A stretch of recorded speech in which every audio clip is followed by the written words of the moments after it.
का मृग योनि प्राप्त किया। अब मृग योनि जब प्राप्त किया तो चूंकि राजा भरत भगवान के भक्त थे, भगवान अपने भक्त की हर जगह रक्षा करते हैं, तो इस योनि यानी मृग योनि को प्राप्त करके भी उनकी विस्मृति भगवान से नहीं गई कि भगवान का ध्यान था कि मैं राजा भरत था और मैंने आसक्ति की वजह से मृग योनि प्राप्त किया है, तो भगवान का भजन करते करते ये जो जीवन का दूसरा जन्म था, उन्होंने मृग का भी जो योनि है उसको त्याग लिया।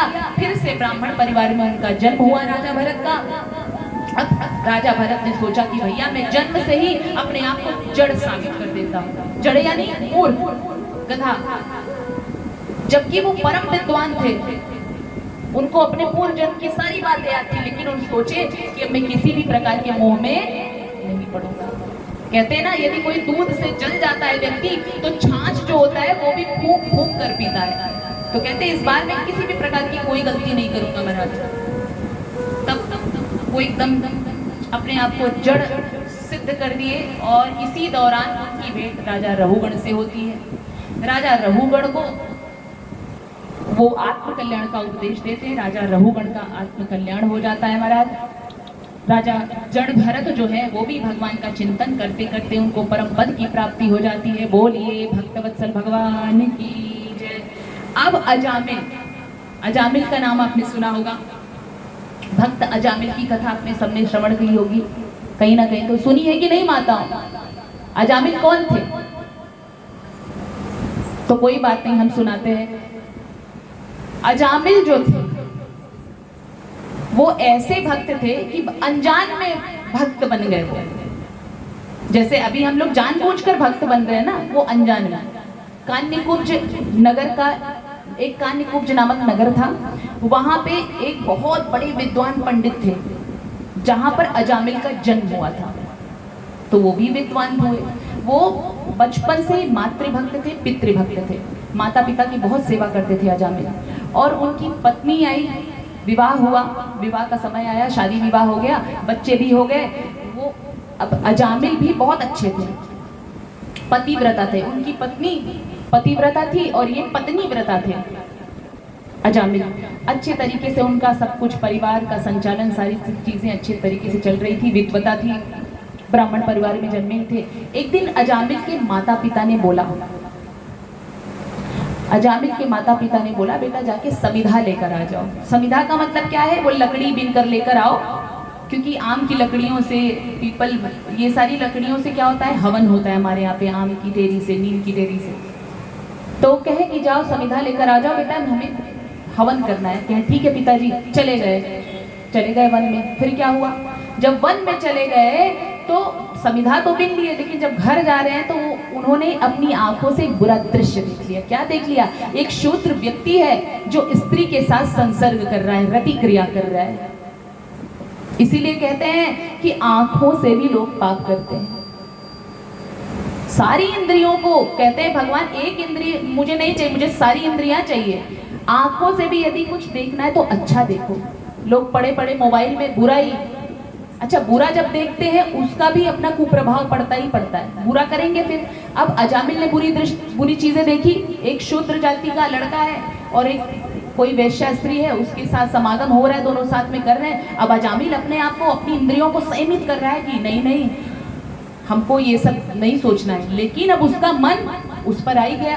किस पर आ गया? उस वैश्या स्त्री पर, कि मैं भी इसी प्रकार से समागम इसके साथ करूं, इसके साथ रहूं, ऐसे करूं। अपने मन को करते करते समझाते बूझते, लेकिन वो मन से हार गया हमारा।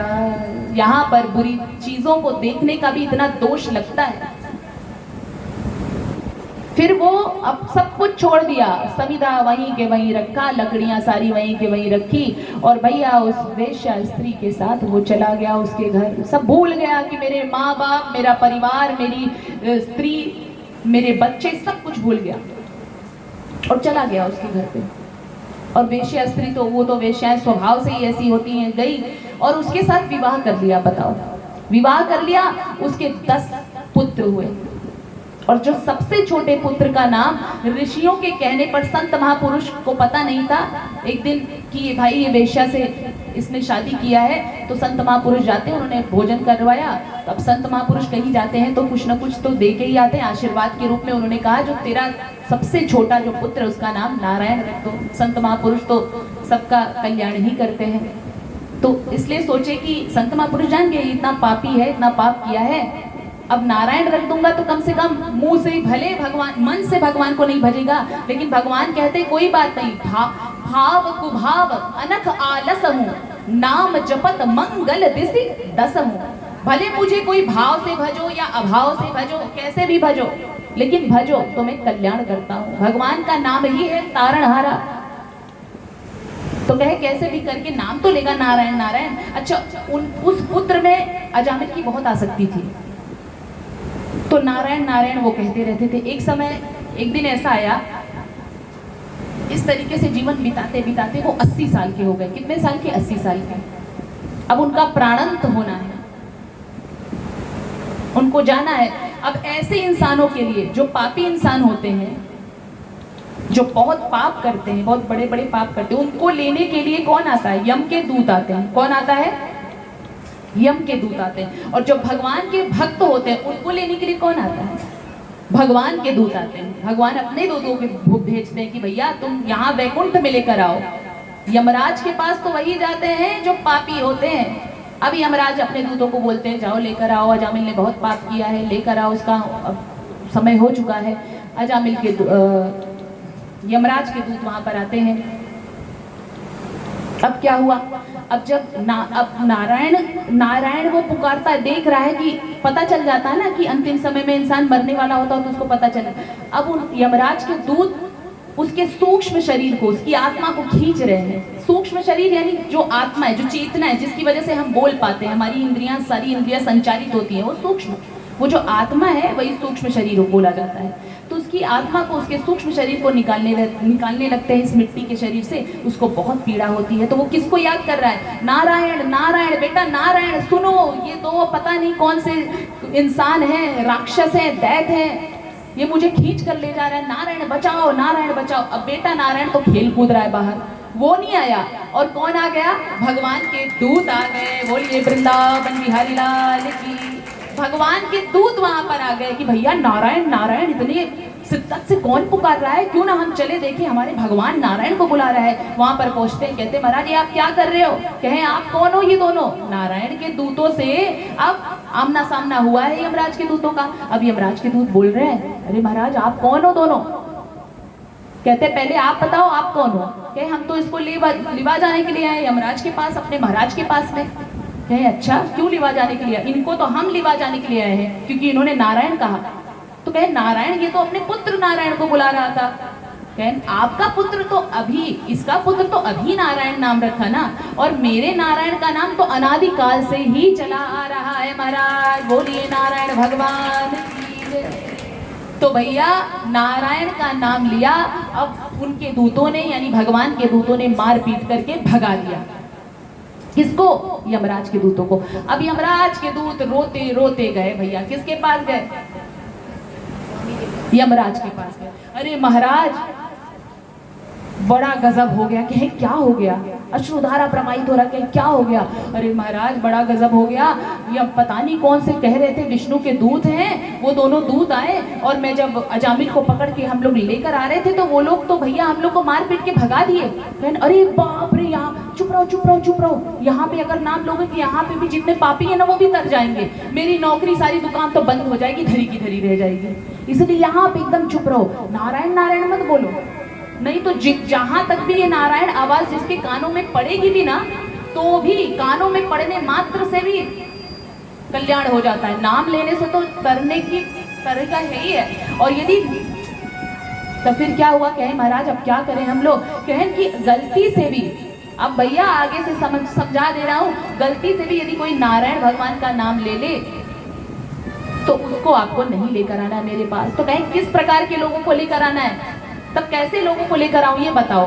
अच्छा खासा गए थे लाने के लिए, पिट कर चले आए। तो कहे जिह्वान भक्ति भगवद गुण नाम ध्येयम चेतश्च न स्मरति तच्चरणारविंदम कृष्णाय नो नमति यच्चिर एकदापि तानान्नयध्वमसतो कृत विष्णु कृत्यान्। कहे कि ऐसे लोगों को लाओ जो अपनी जुबान से कभी भगवान का नाम नहीं लेते। जिह्वान वक्ति भगवद गुण नाम धेयम चेतश्च न स्मरति तच्चरणारविंदम। जो अपने चेतना से चिंतन नहीं करते, जो चिंतन नहीं करते प्रभु का, उनको मेरे पास लाया करो। चेतश्च न स्मरति तच्चरणारविंदम कृष्णाय नो नमति यच्चरे कदापि।